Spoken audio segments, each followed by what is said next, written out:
Doctor साहब, field marshal Syed Asim Munir साहब ने मिस्र के सदर अब्दुल फताह सीसी से मुलाकात में बाहिमी सिक्योरिटी और अवामी रवाबित को मज़ीद फ़रोग़ देने पर जोर दिया है। कितना ये डिप्लोमेटिकली पाकिस्तान जो है जी, वो मैं बहुत दफ़ा ये बात पहले कह चुका हूँ और अब इसको मैं नहीं कह रहा, इसको सारी दुनिया, ये फॉरेन पॉलिसी का जो एक आर्टिकल आया है रॉबर्ट मैनिंग स्टिम्सन सेंटर के, जिन्होंने लिखा है कि डिप्लोमेटिक जो मिरेकल्स पाकिस्तान के डिप्लोमेटिक मिरेकल्स हुए हैं, फिर 6 महीनों की बात उन्होंने की है सिर्फ। इसमें Saudi Arabia, America, China, Malaysia, Iran, अरब ममालिक, सेंट्रल एशिया, वो पूरा मजमून इसमें फ़ॉरेन पॉलिसी में आया हुआ है।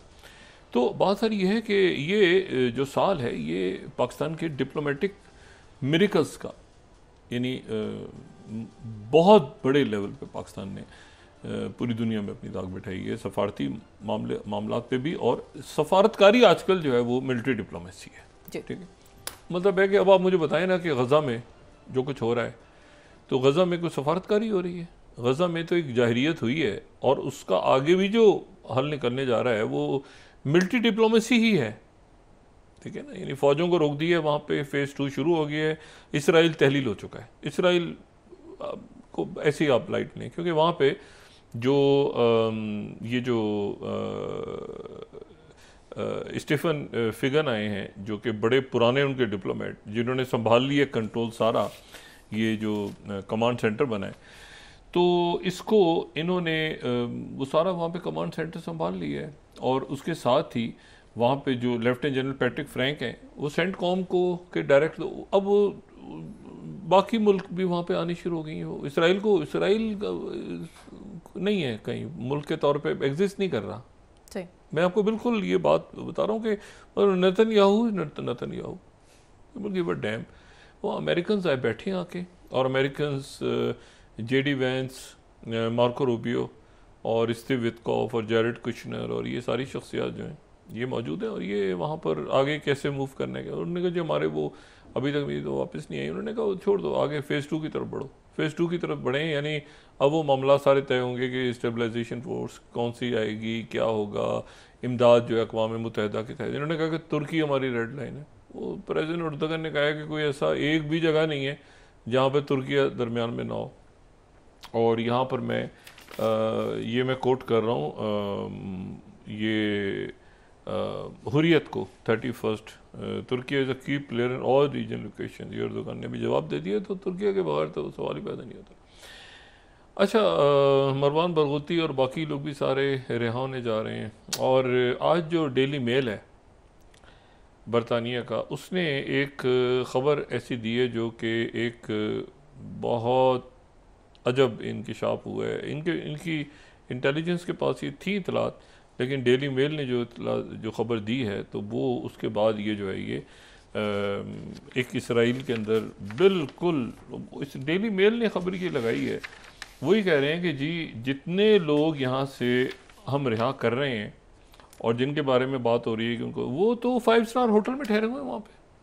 वो तो इजिप्ट में जो जलावतन रहनुमा हैं, जो कैदी रिहा हुए हैं, जितने कैदियों को हमने रिहा किया है, और जिनके वो तो वहाँ पे 5 स्टार होटल में ठहरे हुए हैं काहिरा के अंदर, और 5 स्टार होटल में वो ठहरे हुए हैं और वो आराम से हैं, रह रहे हैं, और उसी होटल में वो आराम से, यानी वो जो वहाँ से कैदी रिहा हो गए हैं और जिनके बारे में पहले ये इतला थी, इसराइल ने ये कहा हुआ था कि हमने उनको जलावतन कर दिया, निकाला जा रहा है, ये किया जा, और डेली मेल ने कहा कि वो तो 5 स्टार होटल में रह रहे हैं वहाँ पे काहिरा के अंदर, और वो तो बड़े मज़े के साथ वहाँ पर रखा हुआ है, उनके साथ वेस्टर्न डिप्लोमेट भी मिल रहे हैं उन कैदियों के साथ।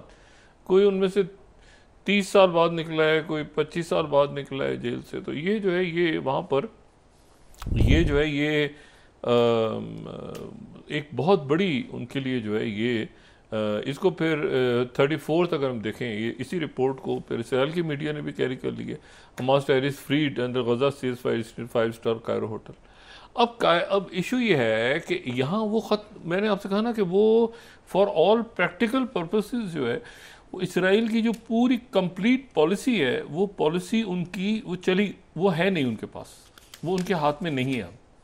और मार्को रूबियो और अभी जो गालिब गलूच हुई है नेतन्याहू के साथ, तो वो फारिग हो गए। उनकी जो है ना कमांड सेंटर से उनकी डील हो रही है, और वो फ़ेज़ 2 जो है वो अभी इसराइल नेशनल न्यूज़ 37 वो हॉस्टेज डिलेज होंगी, कुछ भी होगा, फेज़ 2 को आगे बढ़ाओ। 37 तो कह रहे हैं आगे करो, फेज़ 2 पे आगे बात करो, छोड़ दो, आते रहेंगे वहाँ से हॉस्टेज की मैयतें, और उधर भी तो 10,000 और 20,000 फ़लस्तीनी भी तो दबे हो। तो अभी तो प्रेसिडेंट ट्रम्प जो है वो आ गया। लेकिन इसमें एक इशू ये है दरमियान में कि अगर तो रशिया के साथ उन्होंने कहा है कि मैं सैंक्शंस लगा रहा हूँ, ये कल हमने बात की, 2 बड़ी मेजर ऑयल कंपनीज पे उन्होंने पाबंदियां लगा दी, मुलाकात भी कैंसिल हो गई बुडापेस्ट में होने वाली, लेकिन टॉमहॉक्स नहीं दिए, टॉमहॉक्स नहीं दिए। और एक शख्सियत जो है, स्टीव वित्कॉफ कहाँ गए? स्टीव वित्कॉफ जो है वो वापस पहुंच गए वाशिंगटन डीसी, और एक शख्सियत जो है वो खसूसी तौर पे स्टीव वित्कॉफ से आज मुलाकात हो रही है, कल खबर देंगे। वो स्टीव वित्कॉफ से मिलने के लिए मॉस्को से रवाना हुई है। इन हालात में अमेरिका ने पाबंदियां लगा दी हैं, टॉमहॉक्स दे नहीं रहे, एक बज़ाहिर आपको लग रहा है कि बहुत तलखियाँ, और मैं पहले दिन से कह रहा हूँ कि कोई तलखियाँ नहीं है अमेरिका और रशिया के दरमियान इस वक्त। तो वहाँ से जो किरिल दिमित्रिव हैं, वो जो उनके रशियन फंड के हेड हैं जी, वो जो स्टीव वित्कॉफ के, वो इस वक्त पहुँच गए हैं, वो आज पहुँच गए हैं पिछले 24 घंटों में वाशिंगटन डीसी, और उनकी वाशिंगटन में मुलाकात हो रही है स्टीव वित्कॉफ से, और स्टीव वित्कॉफ से उनकी मुलाकात हो रही है, और स्टीव वित्कॉफ से उनकी मुलाकात हो रही है, और स्टीव वित्कॉफ के साथ उनकी मुलाकात में उन्होंने कहा है कि ये डिप्लोमेटिकली हल हो जाएगा मामला, यूक्रेन का मसला कोई इतना इंपॉर्टेंट नहीं है। ये मैं राइटर्स को कोट कर रहा हूँ, 42 प्यूटिन एंड वाई दिमित्री, वो ये वाशिंगटन में 42 वाशिंगटन में वो कह रहे हैं कि मामला हल हो जाएंगे, टेंशन लेने की क्या ज़रूरत है। और फिर क्रेमलिन की तरफ से कहा गया है कि भाई यूक्रेन के अलावा भी हमारी बहुत सारी बातें हो रही हैं, यूक्रेन की अगर फिक्स नहीं भी करना ये टास्क को, यूक्रेन होता रहेगा ये बात में, और हमारे अमेरिका से बराह रास्त बहुत सारे मामला हैं, हमारी तिजारत है, हमारे और इश्यूज़ हैं। 43 उन्होंने कहा यूक्रेन इशू नहीं है, टॉमहॉक एक छोटा इशू है, हमारे और अमेरिका से पुतिन और ट्रम्प के ताल्लुकात बहुत आगे जा चुके हैं, उसमें विदाउट फिक्सेट अगर नहीं भी होता तो हमारे और बहुत सारे, ये मैं पहले ये मैं बात कर चुका हूँ कि ट्रेड के हवाले से और जो पाइपलाइंस हैं उसके ऊपर काम हो रहा है जी। अब यहाँ पर वो वेनेजुएला उनका पार्टनर है, रशिया का स्ट्रेटेजिक पार्टनर है। क्या प्रेसिडेंट ट्रम्प वेनेजुएला की रिजीम चेंज करवाते हैं, जंग रुकती है, जंग आगे जाती है, क्योंकि बराह रास्त रशिया के साथ वेनेजुएला का एक ताल्लुक है, ये यहाँ पे देख रहे हैं। अच्छा, और प्रेसिडेंट ट्रम्प जो है वो साथ ही वो मिलने जा रहे हैं नॉर्थ कोरिया से। अच्छा, अब यहाँ ये बात एक बड़ी इंटरेस्टिंग है, नॉर्थ कोरिया से मिलने जा रहे हैं, नॉर्थ कोरिया के प्रेसिडेंट से किम जोंग से मिलने जा रहे हैं, और उनकी मुलाकात जो है वो बड़ी इंटरेस्टिंग होगी। 30 को ही गालिबन हो जाएगी मुलाकात, और 30 को उनकी मुलाकात हो जाएगी, और उस मुलाकात में प्रेसिडेंट ट्रम्प आसियान आ रहे हैं यहाँ पर, वो जापान का भी दौरा करेंगे, वो क्या क्या यकीन दहानी करवाने आ रहे हैं अपने। अब देखना फिलिपीन, ये जो उनके इत्तेहादी मुल्क हैं, उनको क्या बताने आ रहे हैं कि अमेरिका आपके साथ है, आपके दुश्मनों के अगेंस्ट। तो उनके दुश्मन कौन है भाई? अमेरिका अपने पार्टनर्स के साथ खड़ा है जी, आपके दुश्मनों के अगेंस्ट। यही मकसद हो सकता है ना भाई। पैसिफिक में अगर आप आसियान में आ रहे हैं या यहाँ पे, तो मैसेज तो ये हो सकता है, जापान जा रहे हैं इधर, कि भाई आपके हम साथ खड़े हैं क्योंकि आपके दुश्मन, लेकिन दुश्मनों से तो मीटिंग हो रही है, शी जिनपिंग से भी हो रही है, और नॉर्थ कोरिया से भी हो रही है, किम जोंग उन से भी। तो फिर ये तो बड़ी एक अजीब सी है जो आने वाले दिनों के अंदर ये क्लैरिफाई होगा कि ये देखें ना, वॉल स्ट्रीट जर्नल का जो आर्टिकल है 39, Trump pitches meeting with Kim Jong Un during Asia tour, put out of the world. अच्छा, और फिर बीबीसी कह रहा है कि ट्रम्प सेज कि he wants to meet Kim Jong Un. मतलब प्रेसिडेंट ट्रम्प की तरफ से अगर किम जोंग यून से मुलाकात के लिए ख्वाहिश जाहिर हो रही है, और साथ ही शी जिनपिंग से भी वो मिलने जा रहे हैं, तो फिर उनके यहाँ पे इत्तेहादी कौन है? भाई अगर मोनरो डॉक्ट्रिन पे वो कहते हैं कि जी यहाँ पे चलें पनामा कैनाल, या वेनेजुएला के अंदर जो पॉलिसी है वो अमेरिका की पसंद की पॉलिसी होनी चाहिए, ये होना चाहिए, ऐसे होना चाहिए कोलंबिया की, तो फिर ये तो सारा का सारा उस मोनरो डॉक्ट्रिन के तहत यहाँ तो अमेरिका पे नहीं है। या तो इस तरह से देखा जाएगा बात को, ये किस तरह से देखा जाएगा, क्योंकि होता यही है ना कि आप अपने अलाई से मिलते हैं, तो अलाई से मिलके कहते हैं कि यार ये तो ओपोनेंट है, हम आपके तुम्हारे साथ हैं, ये असला हमसे लो, ये करो वो करो, सारे मामलात को, क्योंकि तुम्हारी जो है लड़ाई शी जिनपिंग से होनी है और नॉर्थ कोरिया और ये एक्सेस और जो भी उसका नाम दें आप, तो उधर तो इत्तेहादियों को तो बस अंडर द बस फेंक दिए।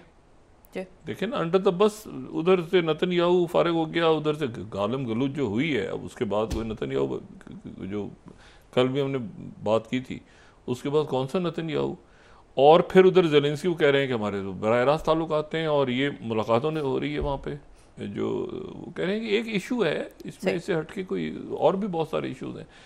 तो ये अब पाकिस्तान दरमियान में मतलब मैं ये तो नहीं कहूँगा कि हर कॉन्फ्लिक्ट में पाकिस्तान है, मगर अदर देन यूक्रेन रशिया तकरीबन हर जगह पाकिस्तान की प्रेजेंस, और यूक्रेन रशिया में भी कहीं पाकिस्तान मौजूद है, क्योंकि देखिए ना वो मुल्क जो कि दरमियान में किसी की तरफ नहीं गए, उन मुल्कों में पाकिस्तान भी है ना,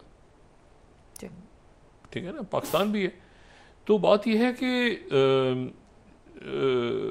इस एक नया ऑर्डर तश्कील पा रहा है और जिसे पाकिस्तान गुजर रहा है और दुनिया भी गुजर रही है, इसमें अब देखना यह है सिंपली कि ये जो डिप्लोमेटिक मिरेकल्स हैं, इसका अवाम को क्या फ़ायदा होता है? सही। क्या महंगाई कम होती है? क्या चोरी चकारी, करप्शन, माशी दहशत गर्दी पे काबू पाया जाता है? लोगों को इसके समरात मिलते हैं? ये जो एलीट कैप्चर है ये ख़त्म होता है? करप्ट अनासर जेलों में जाते हैं, पकड़े जाते हैं, इंसाफ मिलता है, लोगों को रोटी मिलती है? तो ये इश्यूज हैं लोगों के। अब ये डिप्लोमेटिक मिरेकल्स को हम अपने इंटरनल मिरेकल्स में भी अगर कन्वर्ट करें एक नेशन, एक मुल्क के तौर पे, तो ये जो सोशल अनरेस्ट है, जो बेचैनी लोगों में फैली हुई है, परेशान है लोग, तो वो सारा ख़त्म होगा और वो बराह रास्त अक्रॉस द बोर्ड अकाउंटेबिलिटी चाहिए मुल्क में। सही, अक्रॉस द बोर्ड। ठीक, बहुत शुक्रिया डॉक्टर साहब। नाज़रीन, इसके साथ ही आज का प्रोग्राम अपने इख्तिताम को पहुंचा। मुझे सुमेरा सलीम को इजाज़त दीजिए। अल्लाह ने के बाद ये वो मिरेकल होगा ना, वो फिर प्रॉपर मिरेकल होगा कि एक मजबूत बड़ा मुल्क जिसमें खुशहाल लोग हैं और वो डिप्लोमेटिकली भी पूरी दुनिया में इस वक्त एक पावर के साथ उभर रहा है, तो असल मिरेकल वो होगा और मौज़ों पे मेरा ईमान है।